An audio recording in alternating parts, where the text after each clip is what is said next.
রশিদ ভাই, আপনাকে দিয়ে আলোচনা শুরু করব। সাবেক প্রেসিডেন্ট জিয়াউর রহমানের হত্যার সঙ্গে জড়িত ছিলেন এমন একজন সেনা কর্মকর্তা মোজাফফর, তাকে আটক করা হয়েছে এবং তাকে আটক করার পরে তিনি এখন সেনা হেফাজতে রয়েছেন। একটি দাবি কিন্তু এর মধ্যে উঠেছে যে যেহেতু প্রত্যক্ষদর্শীদের মধ্যে মোজাফফরই একমাত্র জীবিত ব্যক্তি যিনি বেঁচে আছেন এবং অমীমাংসিত অনেক গুরুত্বপূর্ণ তথ্য তাকে জিজ্ঞাসাবাদ করলে বেরিয়ে আসবে।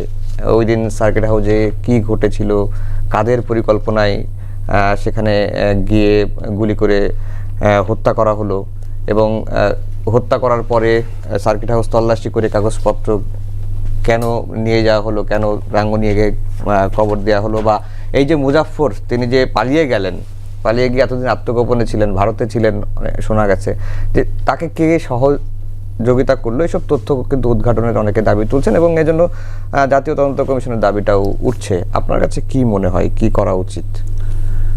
প্রথম কথা হচ্ছে যে মেজর মোজাফফর উনি যখন এই ঘটনাটা ঘটে উনি ছিলেন চট্টগ্রামে যে আমাদের 24 পদাতিক ডিভিশন আছে তার ডিকিউ ছিলেন আর কি। তার উনি রক্ষী বাহিনীর একজন কর্মকর্তা, প্রথম রক্ষী বাহিনী ব্যাচের উনি কর্মকর্তা। উনি রক্ষী বাহিনীর একটি ব্যাটালিয়ানের আপনার কমান্ডিং অফিসারও ছিলেন সেনাবাহিনীতে যোগ দেওয়ার আগে।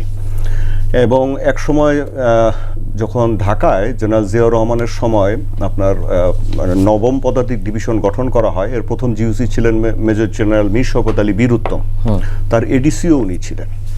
এখন চিটাগাংয়ে থাকার সময় চট্টগ্রামে এই ঘটনাটা যখন ঘটে তখন এটা আমি কিন্তু খবর কয়েকজন যারা জীবিত আছেন এখন সিনিয়র জেনারেল যারা এই বিষয়টা জানেন, বেশিরভাগই তো ইন্তেকাল করেছেন, মারা গেছেন, তাদেরকে আর খুঁজে পাওয়া যাবে না।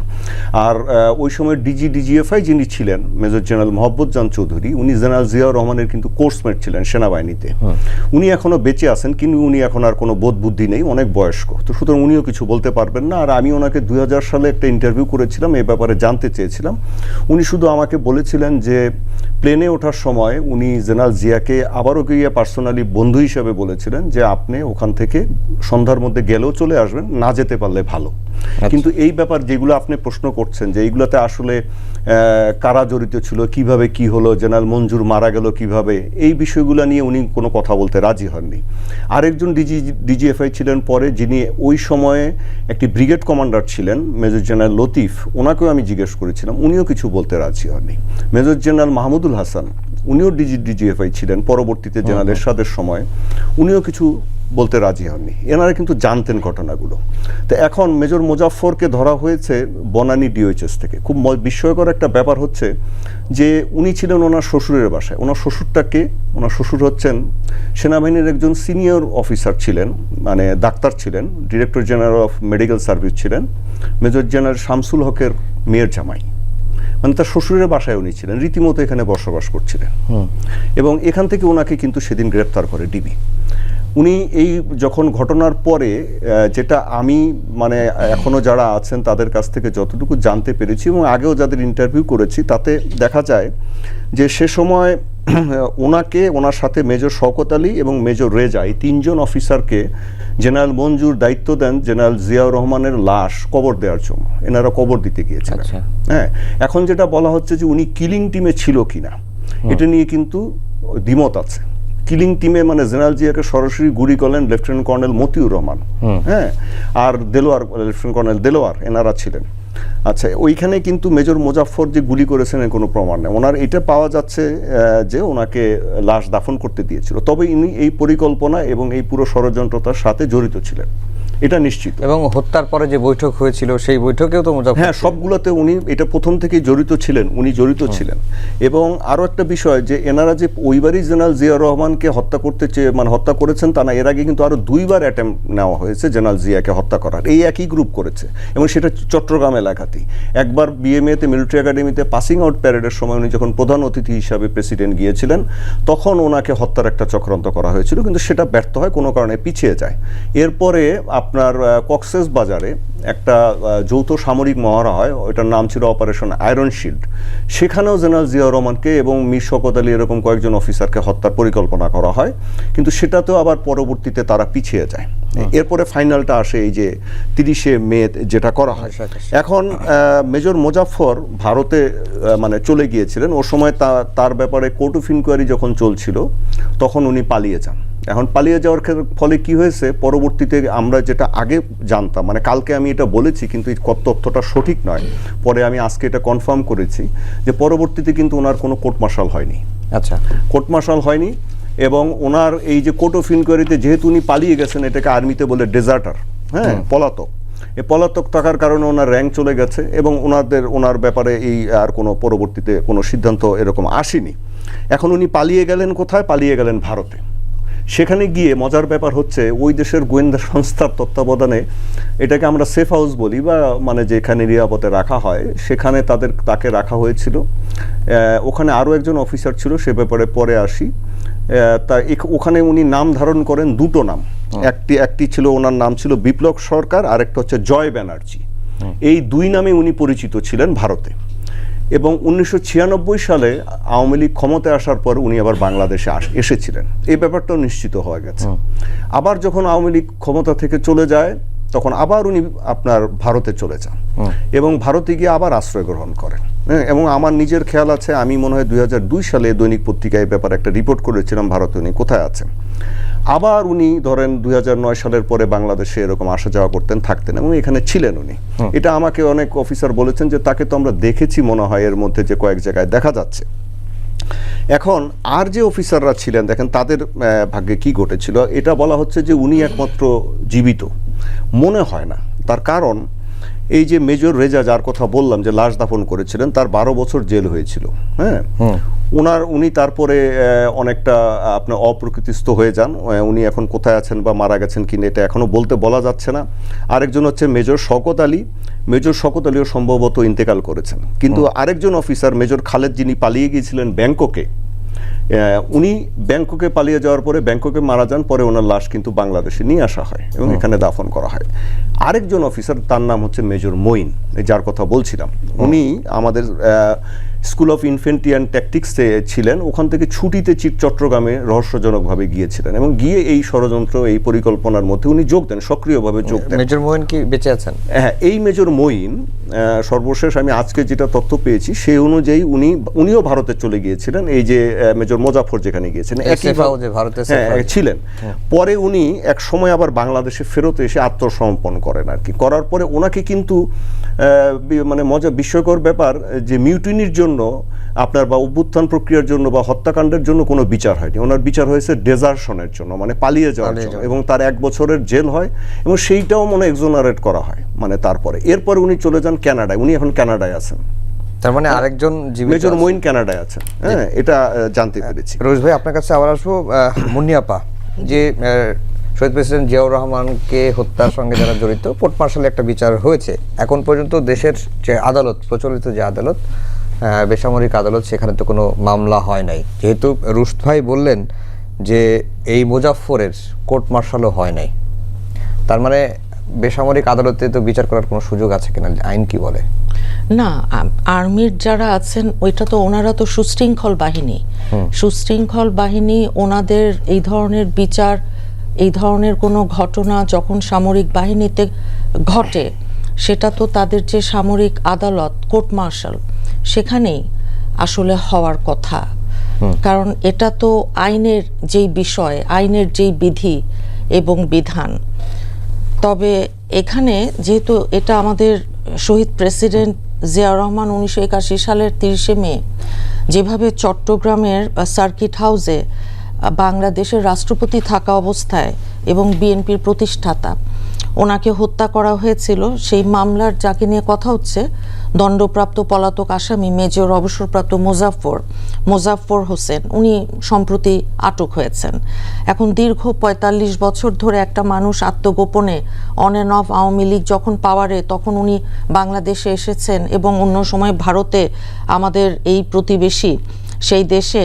এখন আজকে এত বছর পরে যখন রাজধানীর বনানী ডিওএইচএস থেকে উনি 77 বছর বয়স হয়েছে ওনার, আটক হয়েছেন, গ্রেফতার করা হয়েছে তাকে, এই সেনা কর্মকর্তাকে, এবং ওনাকে 15ই জুলাই রাতে ডিবি গ্রেফতার করে। তারপরে প্রাথমিক যে জিজ্ঞাসাবাদ সেটা সেরে দেখতে পাচ্ছি যে সন্ধ্যায় তাকে সেনানিবাসের মিলিটারি পুলিশ যারা আছেন তাদের হাতে হস্তান্তর করেছে। এখন সামরিক আইন যেটা এবং নিয়ম অনুযায়ী পরবর্তী বিচারিক যে প্রক্রিয়া আছে তার মধ্যে উনি প্রবেশ করবেন এবং সেটা সম্পন্ন হবে বলে আমরা আশা করি। এখন শহীদ প্রেসিডেন্ট জিয়াউর রহমানের এখন এখানে আপনার প্রশ্নটা হচ্ছে যে সামরিক আদালতে বিচার হোক, এর আগেও হয়েছে, কিন্তু যে অমীমাংসিত অনেক গুরুত্বপূর্ণ তথ্য উন্মোচিত হওয়া দরকার, সেই ক্ষেত্রে কি করা উচিত?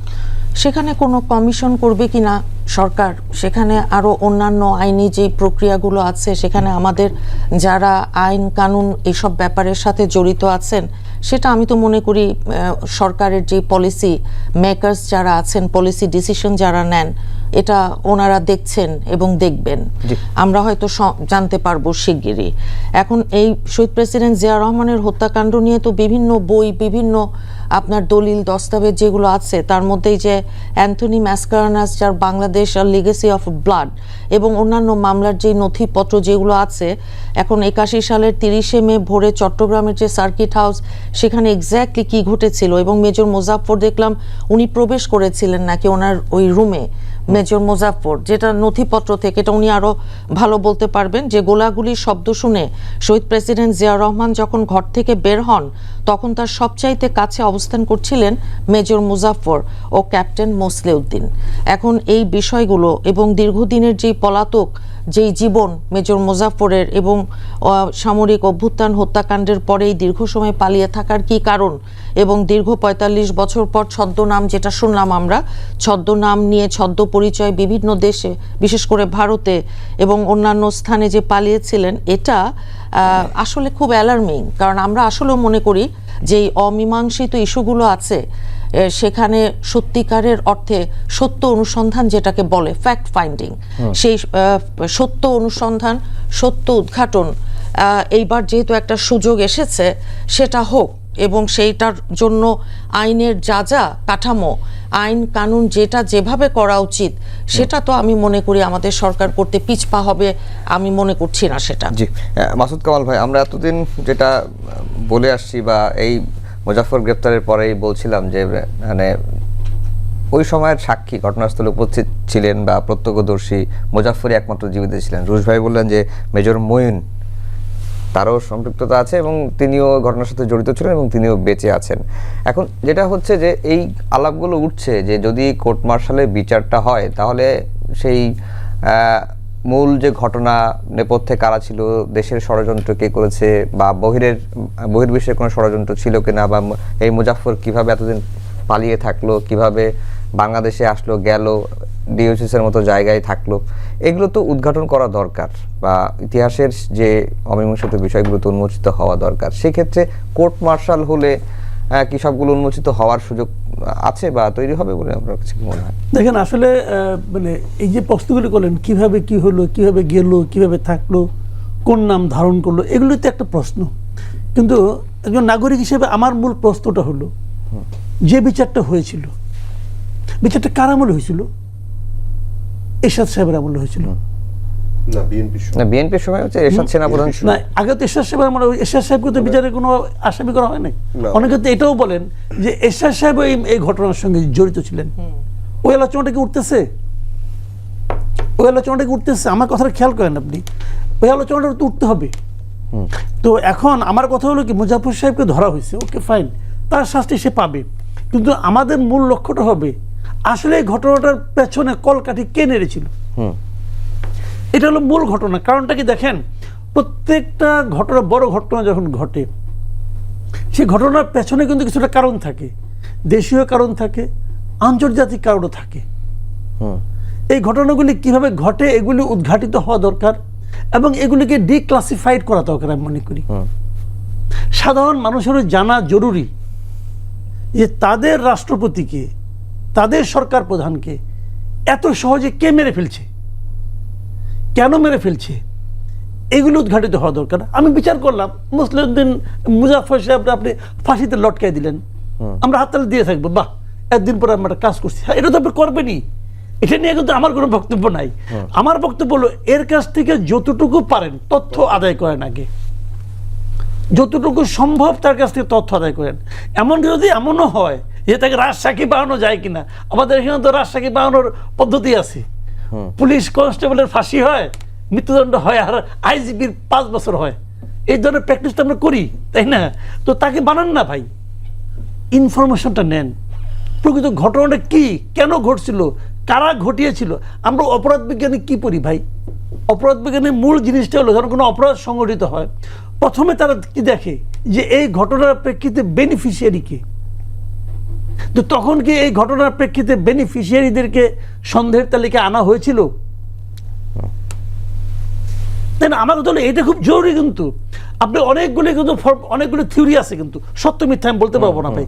অনেকগুলো থিওরি তো আছে, এ করেছে, সে করেছে, এ ছিল পেছনে, এ তাড়াহুড়া করেছে, এ মঞ্জুরকে কেন মেরে ফেলা হলো, মঞ্জুরকে কেন বাঁচিয়ে রাখা হলো না, নানা রকম থিওরি কিন্তু আছে। তো আমার কথাটা হলো কি, সেই থিওরিগুলি নিয়ে আলোচনা করেন। যারা নাই, যে লোকটা মারা গেছে তার জন্য আহাজারি করে কোনো লাভ নাই। জীবিত একজন, যেমন রুশ ভাই বললেন, তো 2 জন লোক আছে, 2 জন লোকের সঙ্গে আলোচনা করেন, জানার চেষ্টা করেন ওনারা কি একদম মূল পয়েন্টে ছিল নাকি ওনারা একদম মানে আপনার এন্ড পয়েন্টে ছিল। ওনারা হয়তো কিছু জানেনও না, এমনও হতে পারে, অর্ডার ফলো করতে হতেও পারে, আবার মূল ষড়যন্ত্রের সঙ্গেও ছিল, এমনও হতে পারে। তো এই তথ্যগুলি নেন, ওনারা কতটুকু জানতেন, কতটুকু জানেন, সেগুলো বের করতে হবে ভাই। তাড়াহুড়া করার কিচ্ছু নাই ভাই। ওনার বয়স এখন 72, 73 যাই হোক না কেন, হ্যাঁ, উনি তো আর অনন্তকাল বাঁচবেন না।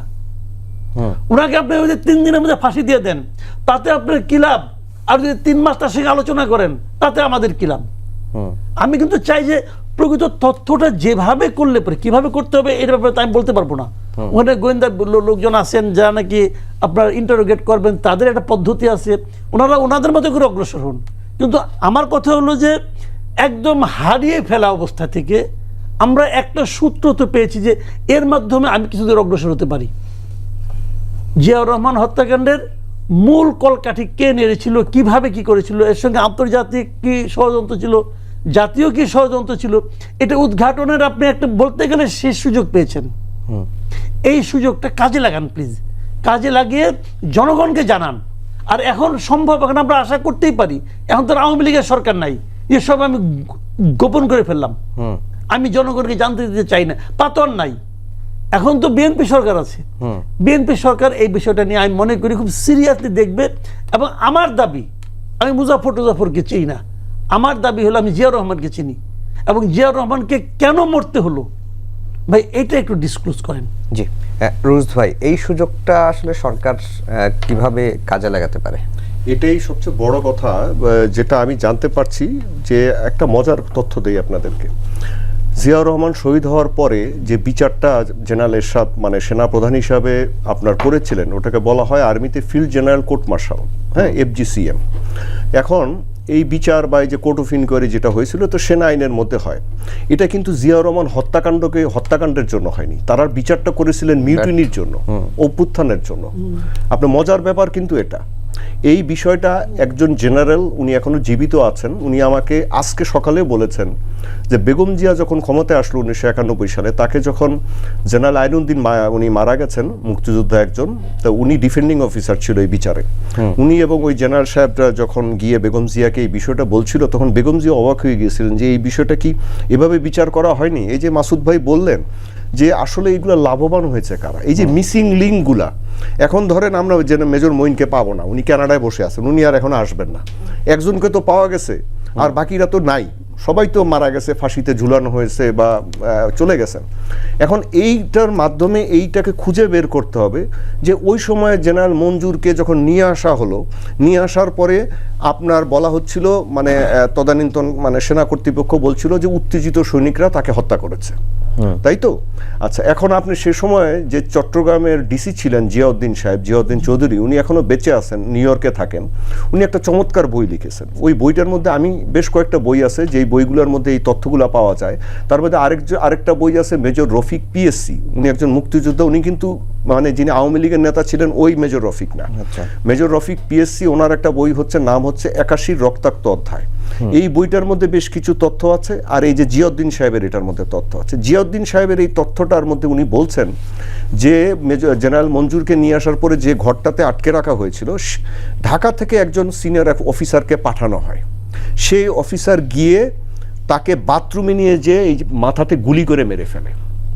এবং আমি আমার সাংবাদিকতা জীবনে এই তথ্যটা খুঁজে বের করার জন্য আমি বেশ কিছু সিনিয়র অফিসারের সাথে আমি কথা বলেছিলাম, এবং আমি নাম প্রকাশ করতে চাই না যেহেতু স্যাররা চান না, এবং ওনারাও কিন্তু একই রকম কথা বলেছেন যে হ্যাঁ, ওনার মেজর জেনারেল মঞ্জুরকে এভাবে মেরে ফেলা হয়েছে। এই যে কেন মেরে ফেলা হলো, তারপরে আসেন জেনারেল জিয়ার যে পিএস ছিল আপনার কর্নেল মাহফুজ, যাকে জেনারেল জিয়া খুবই স্নেহ করতেন, কেন একসাথে মুক্তিযুদ্ধ করেছেন জেনারেল জিয়ার অধীনে।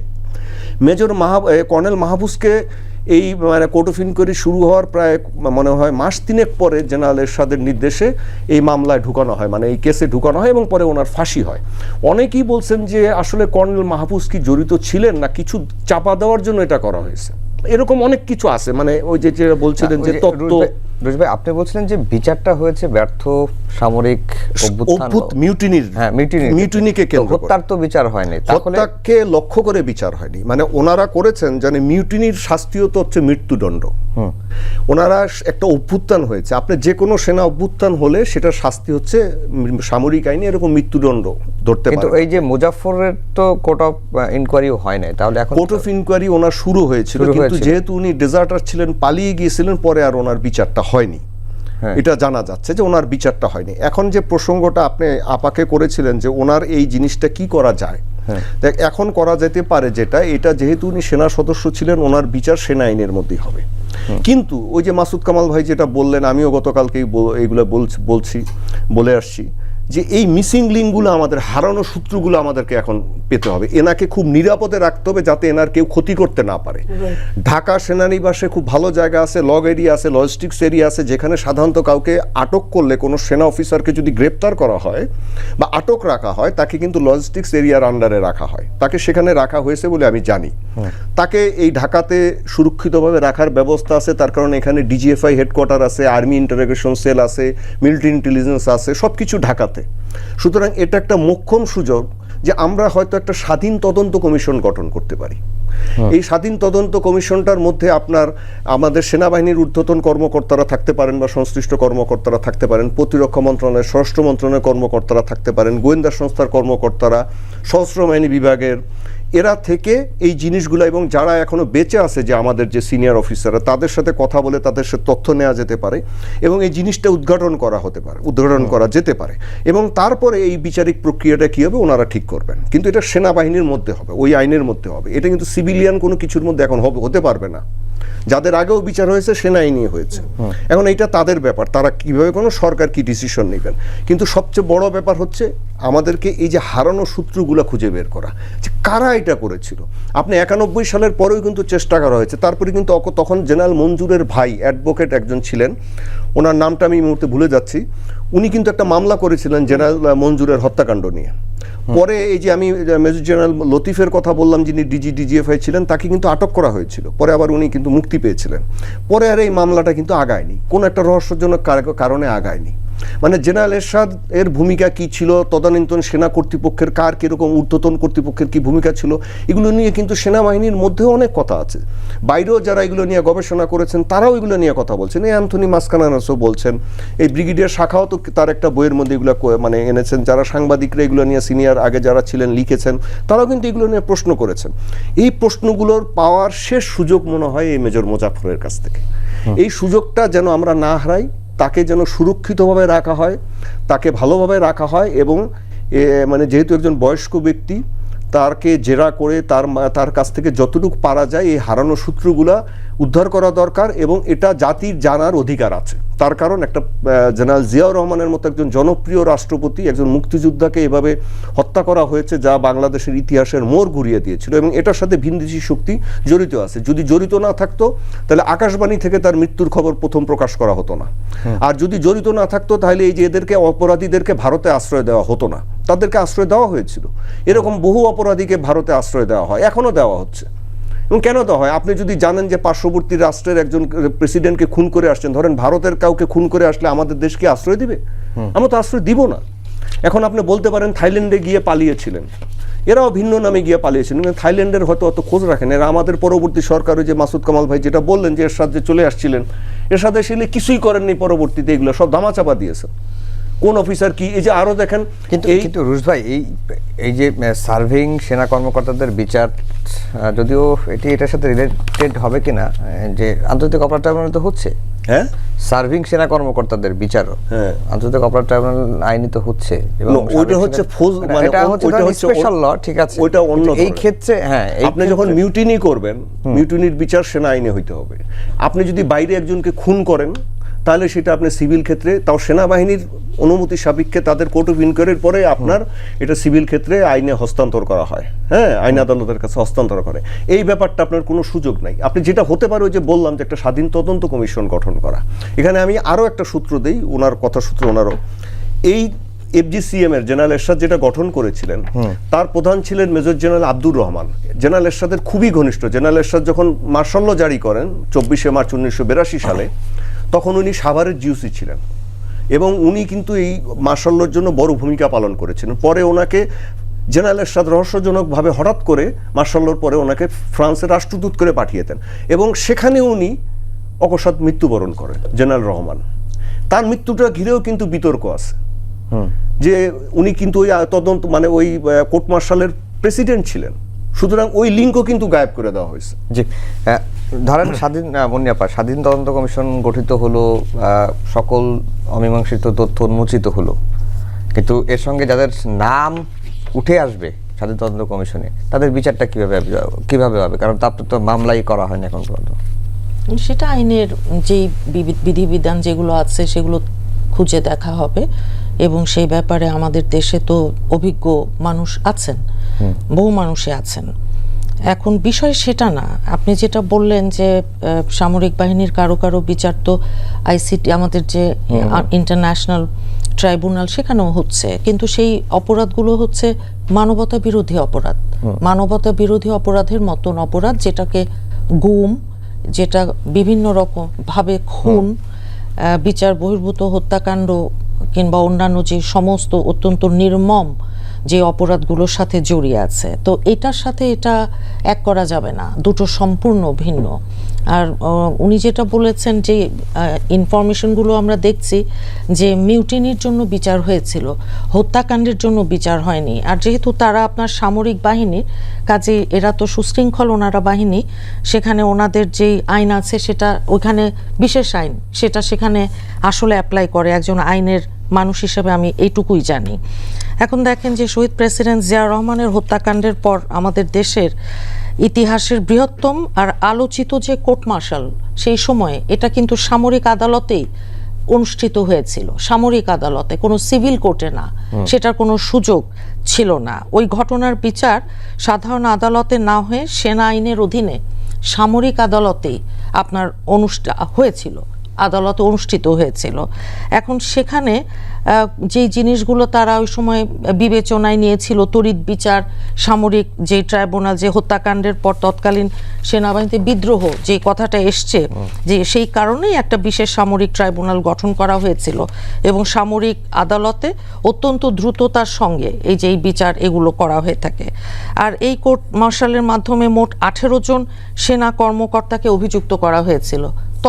তখনকার সময়ের কথা বলছি। বিচার শেষে সামরিক আদালতে রায় যেটা ঘোষণা করা হয়েছিল, সেখানে 13 জন সেনা কর্মকর্তার মৃত্যুদণ্ড, তাদের মধ্যে কারো নাম বলা হয়েছে, আর অন্যান্য মামলার আসামি যারা ক্যাপ্টেন মসলিউদ্দিন সহ বাকি যারা কর্মকর্তা ছিলেন তাদের বিভিন্ন মেয়াদে আপনার কারাদণ্ড দেওয়া হয়েছিল। পলাতক আসামি বর্তমান এখন যার কথা আমরা বলছি যে বলা হচ্ছে পরিকল্পনাকারী, গুলি বর্ষণকারী মেজর অবসরপ্রাপ্ত মোজাফফর হোসেন, উনি এবং মেজর SM খালেদ ঘটনার পর থেকেই দীর্ঘ 45 বছর কম বেশি সময় তারা পলাতক ছিলেন।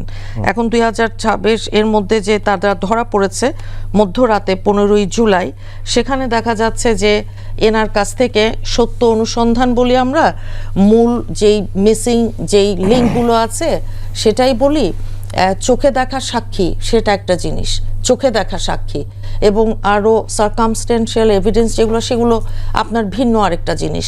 এখন যেহেতু ওনাকে বলা হচ্ছে এবং যা সবখানে দেখা যাচ্ছে উনি উপস্থিত ছিলেন সেই দিন, সেই ঘটনায় 1981 সনের সেই দিনে, কাজেই এখন উনি যদি চাক্ষুষ সাক্ষী আই উইটনেস হয়ে থাকেন, এটা তো অত্যন্ত গুরুত্বপূর্ণ, যেটা আমাদের ওনারা দুজনই একদম সঠিকভাবে বলেছেন যে আসলে ওনাকে এখন এমনভাবে রাখতে হবে যেন উনি খুব ভালোভাবে সমস্ত জিনিস, যে কথাগুলো আছে, তথ্য এবং প্রমাণ যেগুলো আছে, ওনার নলেজ যেগুলো আছে, কারণ উনি তো সম্পূর্ণ সুস্থ মস্তিষ্কের একজন মানুষ, কাজেই ওনার ওই ষড়যন্ত্র তথ্য যারা যারা কে কে মিলেছিলেন, আন্তর্জাতিক ষড়যন্ত্র কিংবা জাতীয় পর্যায়ে যে ষড়যন্ত্রগুলো হয়েছিল, তো সেগুলো সম্পর্কে ওনার সম্যক ধারণা আছে বলে মনে করছি, কারণ যেহেতু ওনার উপস্থিতি ছিল, এবং সেই সাথে এই যে একটা আমাদের পাশের দেশের আশ্রয়ের যেই ব্যাপার আছে সেটার সাথে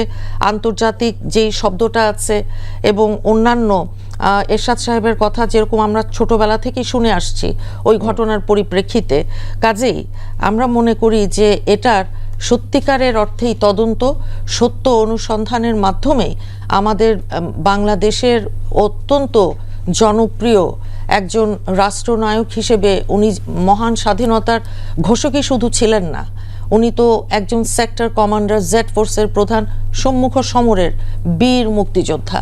কাজেই উনি যখন আমাদের দেশটাকে নেতৃত্ব দিচ্ছিলেন সঠিক একটা পর্যায়ে আনবার জন্য, সেই সময় ওনার এই নির্মম হত্যাকাণ্ডটা কেন ঘটেছিল, কারা ঘটিয়েছিল, কিসের জন্য ওনাকে জীবন দিতে হয়েছিল, এইগুলো জানবার অধিকার আমি মনে করি বাংলাদেশের, এগুলো জানার অধিকার বাংলাদেশের 18 কোটি মানুষের আছে। মাসুদ কামাল ভাই, যদি আমরা 15 তারিখে তাকে আটকের কথা বলি বা সেটাই গণমাধ্যমে আসছে, কিন্তু এখন পর্যন্ত তাকে নিয়ে আনুষ্ঠানিকভাবে কেউ কোনো কথা বলে নাই, তাকে কোথায় রাখা হয়েছে, কি করা হয়েছে না করা হয়েছে। আজকে স্বরাষ্ট্রমন্ত্রী বলেছেন যে তাকে কোর্ট মার্শালে যদিও বিচার করা হবে, এটি কি আপনি কিভাবে দেখেন? না, বিচারে ওনারা যেভাবে যে পদ্ধতিতে করা দরকার সেটাই করবে, এটা নিয়ে আমার কোনো বক্তব্য নাই, কিন্তু ওনাকে কোথায় রাখছে এটার ব্যাপারে আমার কোনো আগ্রহ নাই। যেখানে রাখাটা ওনারা নিরাপদ মনে করেছেন সেখানেই রাখবেন, এখানে আমি তো আর বলে দেবো না যে আপনি অমুক হোটেলে রাখেন, কীভাবে কোথায় রাখেন, এটা নিয়ে আমার কোনো বক্তব্য নাই। আমার ভাই একটাই বক্তব্য যে ওনার কাছ থেকে যতটুকু পারেন তথ্য আপনারা আদায় করেন, তথ্য বের করেন এবং সেই তথ্যগুলো জনগণকে জানান। জনগণের জানার অধিকার আছে, আমার কথা একটু কি ভাই।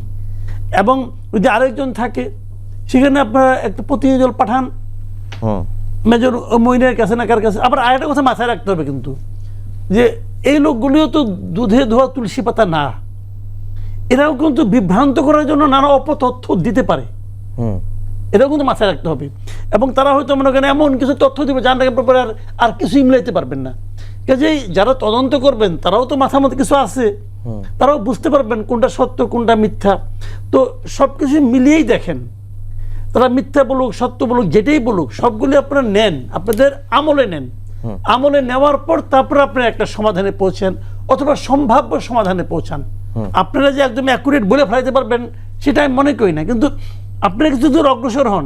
যেগুলি বইয়ের কথা বললেন রুজ ভাই, দেখেন ওই জিয়াউদ্দিন সাহেবের বইটা আমি নিজেও কিন্তু পড়েছি এবং আমার কাছে মনে হয়েছে উনি কিন্তু এটা পার্টি না। যখন কোনো পার্টি কোনো বই লেখে না তখন একটা সমস্যা থাকে, উনি ওনার মতো করে লেখেন। এই ভদ্রলোক কোনো পার্টি না, উনি ছিলেন ওই সময় ওইখানে ডিসি ছিলেন এবং উনি জিয়াউর রহমানের পলিটিক্সটা কীভাবে জিয়াউর রহমান শুরু করলেন, কীভাবে আসলেন, ওই সময়ে উনি ডিসি ছিলেন। ওনার সঙ্গে উনি একসময় একটা পিএস ছিলেন একটা মিনিস্টারের, তখন জিয়াউর রহমান ওনার কাছে কয়েকবার গিয়েছেন, কীভাবে আলোচনা, উনি অনেক কিছু বলেছেন, কিন্তু এতে কিন্তু ওনার অবস্থানটা উনি ক্লিয়ার করেছেন। এবং আমার কাছে মনে হয়েছে যে ওনার এই অবজারভেশনগুলো, বিশেষ করে উনি মঞ্জুর হত্যা নিয়েও আলোচনা করেছেন ওখানে, এরপর 2 জেনারেলের হত্যাকাণ্ড এই ধরনের কি যেন একটা নাম, তো উনি কিন্তু ওইগুলিও অবজার্ভ করছেন এবং উনি বলেছেন। আমার কাছে মোটামুটি মনে হয়েছে লোকটা লেখাটা মানে পার্টি জান না অথবা কাউকে ফেভার করার জন্য উনি লেখেন নাই। তো এই ধরনের বইগুলোও কিন্তু আপনি আমলে নেন, ওনার কথাও নেন। আমার একটাই বক্তব্য খালি যে এই ওনাকে পাওয়া গেছে একটা হারানো সূত্র, হারানো একটা মানে সুতা পাওয়া গেছে, এই সুতা ধরে টান দেন যতটুকু যাওয়া যায়, আপনি অতটুকু অগ্রসর হইলেন, তারপরে আরো কিছু থাকলে সেটাও দেন। দেখেন অনেক কিছু, ওই সময় বোধহয় ওই মামলাটার বোধহয় ইয়েও ছিল, যে জেনারেল ইব্রাহিম বোধহয় ওটা প্রসিকিউটর ছিলেন, ইব্রাহিম সাহেব এখন জীবিত আছেন, বয়স তো হয়ে গেছে ওনার নানা রকম সমস্যা আছে, নানা রকম সীমাবদ্ধতা আছে, সেগুলিকে মাথায় নিয়ে ওনার সঙ্গে আলাপ করেন। আমার বক্তব্যটা হলো জিয়াউর রহমানের হত্যাকাণ্ডটাকে ভুলে যায়েন না, ওইটাকে নিয়ে আলোচনা করেন, কারণ আলোচনা করা আমাদের জাতির জন্য প্রয়োজন। জিয়াউর রহমান তো ভাই এলেবেলে কোনো লোক না, কথাটা খেয়াল করেন। উনি তো একজন গুরুত্বপূর্ণ ব্যক্তি, এবং ওনার ওই হত্যাকাণ্ডের আপনি যদি প্রকৃত রহস্যটা উন্মোচন করতে পারেন, যদি জাতিকে জানাতে পারেন, সেটাও কিন্তু আমি মনে করি এই জাতির জন্য একটা বড় অ্যাডভান্সমেন্ট। এটা আমরা একটা অগ্রসর হলাম কিছু দূর। এটার অনেক রকম কিন্তু এর মানে আপনার আছে, গুরুত্ব আছে। ওনার রাজনীতিকে আপনি বুঝতে চান, তার জন্য ওটা প্রয়োজন। কিন্তু কারা মারলো, তাহলে বুঝতে পারবেন কারা ওনার রাজনীতির বিরোধিতা করেছে, পরবর্তী সময়ে কারা কোথায় ছিল, সবগুলো মিলেই কিন্তু আলোচনা হয়। আমি বলতে চাচ্ছি যারা যারা আছেন সবাইকে নিয়ে বসেন না, আলোচনা করেন। এখানে কে কোন দল করে, কে কোন দলের সহায়তা করতো, ওইগুলি ভুলে যান। আপনারা এই পয়েন্ট, যেমন যে জিনিসটা নাকি রুজ ভাই বললো, আমি মানে খুবই মানে আমি মন খারাপ করেছি। কিন্তু মন খারাপ কোনটা পয়েন্টটা, ওনার সঙ্গে ওই সময়ে কর্মরত গুরুত্বপূর্ণ অনেক সামরিক কর্মকর্তার সঙ্গে উনি কথা বলেছেন, এরা কেউ খোলামেলা বলতে চান নাই। কেন বলতে চাবেন না আপনি? তার মানে আপনারা কিছু গোপন করতে চান। এই লোকগুলো তো কিন্তু শ্রদ্ধার লোক না, এরা কেবল তার ব্যক্তিগত বিষয়টা ভাবছে যে এখন ক্ষমতায় আছে কে, উনি আছেন, এখন তো বললে পরে আমার সুবিধা কিছুটা কমতে পারে, উনি বলেন নাই। কিন্তু এই যে গোপন করার মাধ্যমে উনি যে জাতিকে একটা ভুল ধারণার মধ্যে ঢুকাই দিলেন, ভাই মানুষটা একসময় মারা যাবে, কেউ তো অমন না। তো এই বয়সে এসে ওনার তো একটা দায়িত্ব থাকে মানুষ হিসাবে, যে আমি যে মানুষ হিসেবে আসছি, আমার তো একটা দায়িত্ব আছে। সেই দায়িত্বটা কি? দায়িত্বটা হলো জাতিকে প্রকৃত ইনফরমেশনটা দেওয়া, এটা কেউ দেন নাই। তো এখনো যারা আছে তাদেরকে এইভাবে বুঝান, বলেন ভাই আপনারা বলেন আপনার কথাটা। আমি তো ইব্রাহিম সাহেবকে এক্ষেত্রে খুবই গুরুত্বপূর্ণ ব্যক্তি মনে করি। আরো আছে কয়েকজন, আরো যারা আছেন, ইব্রাহিম সাহেব তো প্রসিকিউটর যেহেতু ছিলেন, কাজে ওনার তো উনি তো খুবই গুরুত্বপূর্ণ ব্যক্তি, উনি একদম ডিটেল ভিতরে জানেন। এই সমস্ত লোককে নিয়ে আসেন, বলেন ভাই আপনি নির্ভয়ে বলেন, তো এদের কাছ থেকে নেন তথ্যগুলো, নিয়ে প্রকৃত সত্যটা ভাই প্রকাশ করেন। আমরা একটু জুলাই নিয়ে আলোচনা করি, যেহেতু সাবজেক্টটা ওই কেন্দ্রিকই দিয়েছিলাম। জুলাই নিয়ে, জুলাই গণঅভ্যুত্থানের 2 বছর এবং 5 আগস্টের পর থেকে আমরা দেখছি যে জুলাইকে কেন্দ্র করেই এক দল আরেক দলের উপর নানা রকম কথার লড়াই দেখেছি। এখন আজকে যেটি হয়েছে যে বিএনপির মহাসচিব যেটি বলেছেন রোজ ভাই, যে জুলাইকে বা জুলাইয়ের চেতনাকে ক্ষমতায় যাওয়ার হাতিয়ার হিসেবে ব্যবহার করতে চাচ্ছে জামাত। আর জামাত বলছে যে জুলাইয়ের চেতনা নিয়ে বা জুলাইয়ের যে চেতনার সাথে গাদ্দারি করছে বিএনপি। এই যে মানে তাহলে এই জুলাই নিয়ে পাল্টাপাল্টির কতদিন চলতে থাকবে? এগুলো তো রাজনৈতিক রেটরিক। কিন্তু আমি বিএনপি সম্পর্কে একটা বলি যে বিএনপি জুলাই নিয়ে তাদের অফিসিয়াল ফেসবুক পেজে কি বলেছে, একটা সুন্দর ফটোকার্ড বানিয়েছে, জুলাই 16 লেখা আছে অশ্রু জলে। এক কথাতেই বলে দিয়েছে না জুলাইকে কি তারা ধারণ করে, তা নাহলে এটা লিখবে কেন?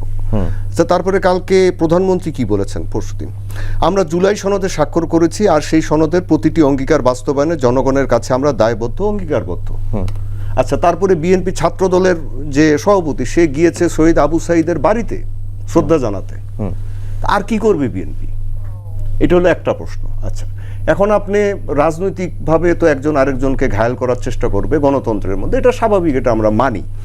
বিএনপিকে 5ই আগস্টের পরে আমরা কি লক্ষ্য করিনি যে এই দলটাকে সবাই টার্গেট করেছিল, উগ্রবাদী গোষ্ঠী কিছু, আরো অন্যান্য গোষ্ঠী কিছু, যে এইটা হচ্ছে তাদের সামনে ক্ষমতায় যাওয়ার প্রধান বাধা। এখন বিএনপি হচ্ছে একটি মধ্যপন্থী একটি রাজনৈতিক দল, গণতান্ত্রিক রাজনৈতিক দল।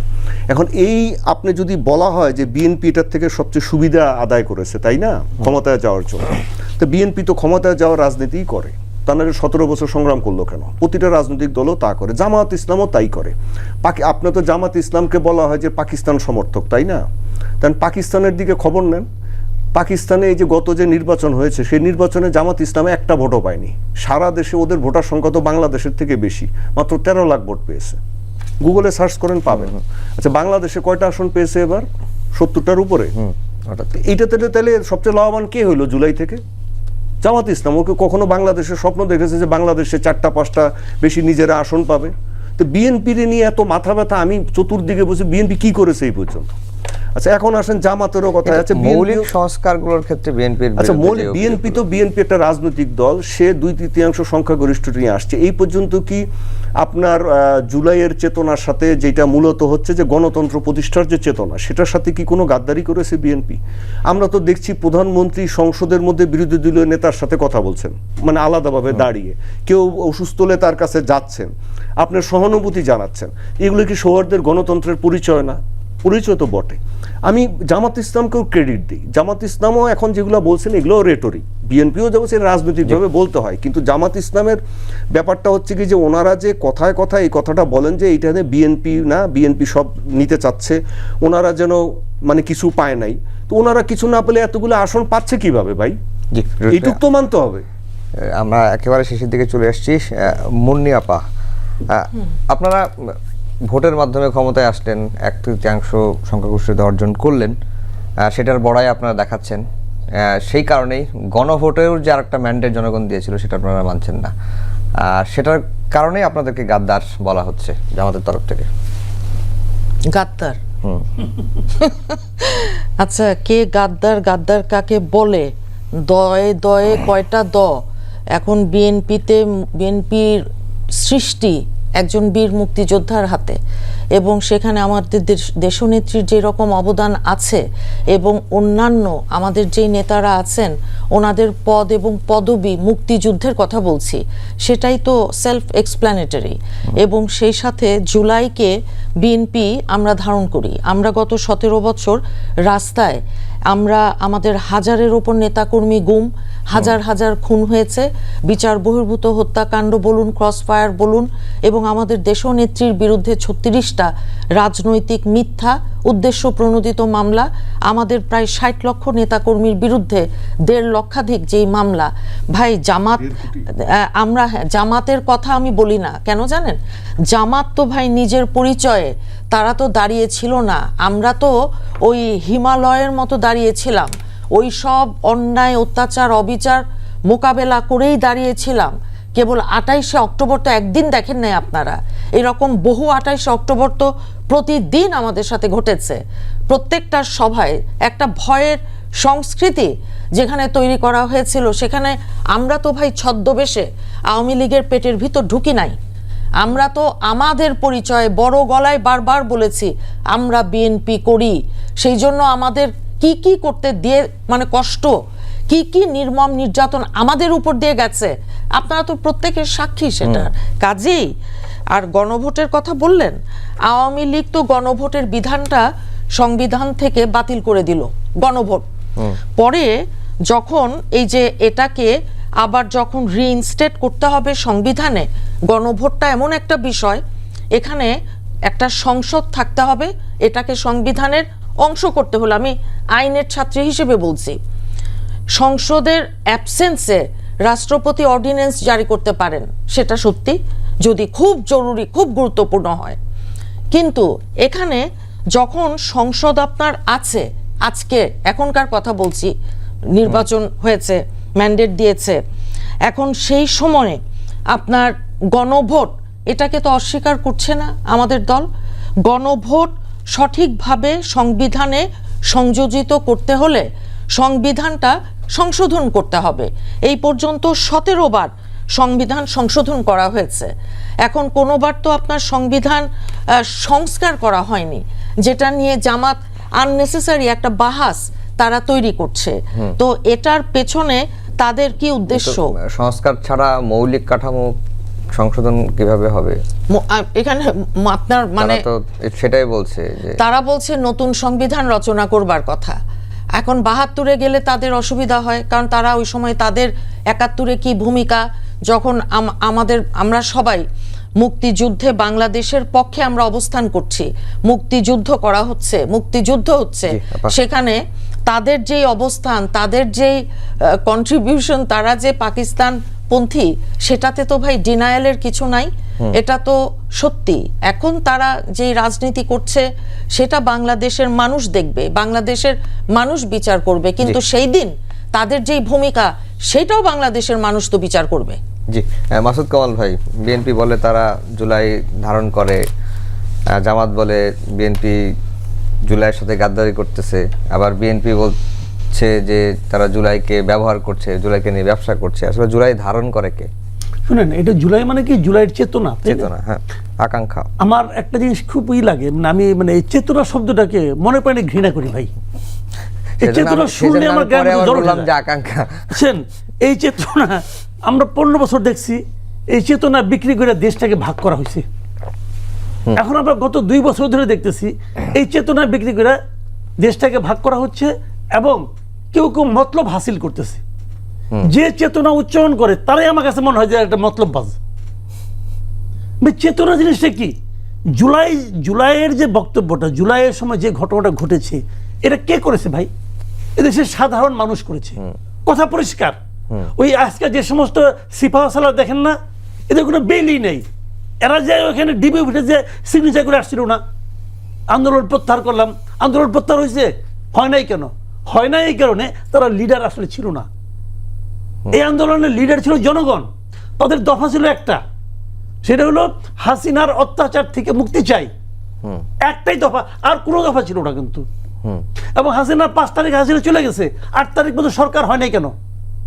হয় না এই কারণে কোনো দফা তো ছিল না আর তাদের। যে হাসিনা চলে গেছে, ওরাও যার যার মতো ঘরে চলে গেছে। এক দফার আন্দোলন ছিল, ওইটাই হলো মূল জিনিস।